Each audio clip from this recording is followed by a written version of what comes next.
Alright, so today I'm going to show you one of the coolest sounds in rock and roll. It's called an oblique bend. So it's essentially this lick right here, right? That's the sound right there.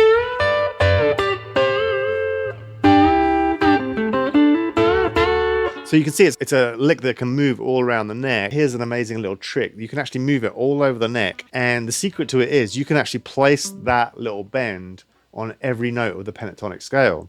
So take your, say if we're in the key of A, take your A pentatonic scale and learn to play that on one string. So let's start on the B string first. So if you're going to play those notes, you'd start. So if I start right here in the middle of the guitar neck. So those are the notes of an A minor pentatonic scale. And it's as simple as this. You can place that bend, that oblique bend, or that kind of double stop bend on each of the notes. So I'm going to play the pentatonic scale with my pinky and then add the bend with my third finger. And move up to the next one. Move on the next one. Next one. Next one. So there's 5 different places you can play it on the neck right there.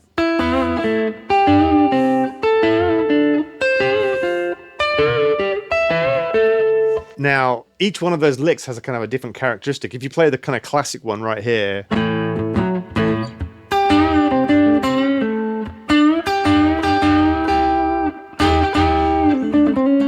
it gives you that really bluesy, gritty sound. If you move it down and play on this first one, it gives you more of a major sound. Kind of like a country bend.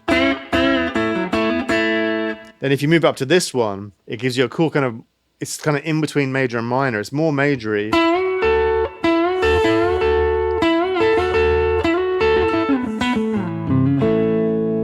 And then if you go up to this one, it's definitely got that minor sound. Back to the minor sound.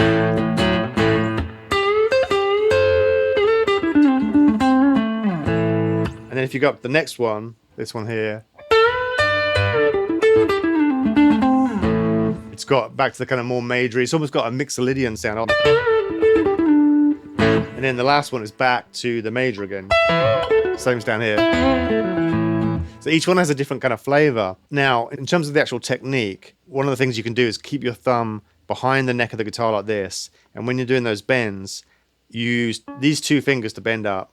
And then you can use this finger behind it to kind of mute the strings so you don't get a lot of string noise. And then you can get this kind of effect here. So I'm using these 2 fingers to bend up.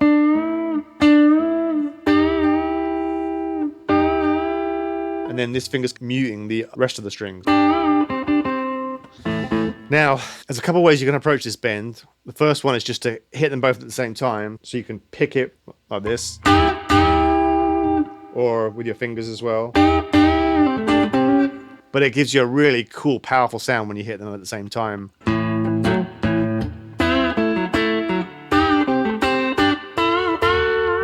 Or you can do it separately. When you do it separately, there's 2 ways you can do that. One is to play the bend first and then hit the fretted note. Or you can do it the other way around, where you hit the fretted note and then play the bend. So there's kind of a difference in tonality there. One is if you hit the bend first, you're bending up and then you're resolving. So what's cool about that is you don't really have to worry about the pitch as much because you can bend up. And then even if you go slightly out of tune, when you hit the fretted note, it kind of rounds out the lick. It actually sounds cool to be a little dissonant there. You know, there's variations in there. And then it's the opposite when you start with the fretted note and then you bend on top of that. It sounds really sweet if you actually bend up a whole step. And the sound it actually gives you is just that it's just this shape here. So it's like going from here. That shape right there is called a minor third. It's a really useful shape. All over the guitar you can use that shape.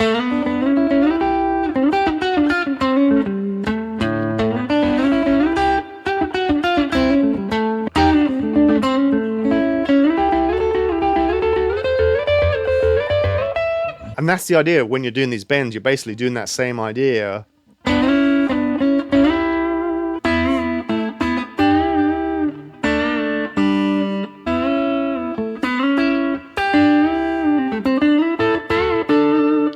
I was a kid, I used to watch Jerry Donahue. I used to watch his VHS videos, and he's a real master of the string bending. And he uses this kind of idea.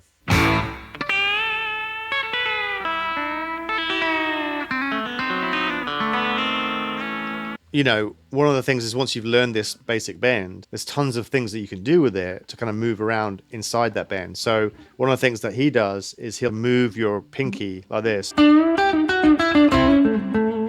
So the idea there is you're bending up, and then you're just sliding your pinky down as you're kind of bringing the bend down.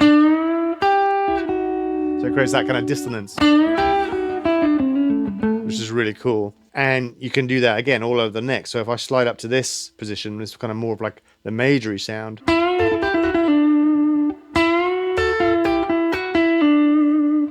back to the minor. You can do the same thing on the first string as well, and it's exactly the same idea. If you just figure out the notes of the pentatonic scale on the first string, play that with your pinky, and then just add it in the bend. Now the bend is slightly different on the first and second strings because of the tuning, so it's this shape here.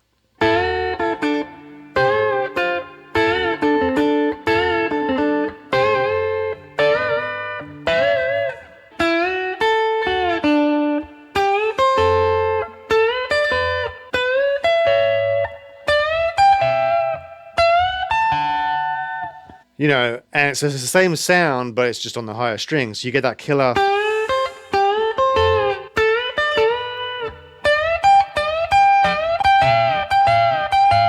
So what's cool is you can start to combine that. So that gives you 10 different ways of playing this lick. So right here, here, up, and then here.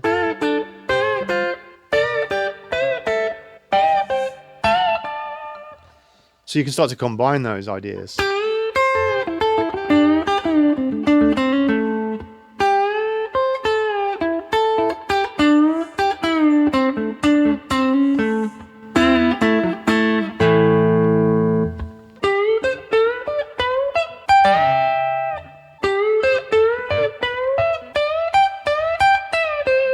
So as a killer lick, you can have a lot of fun with this.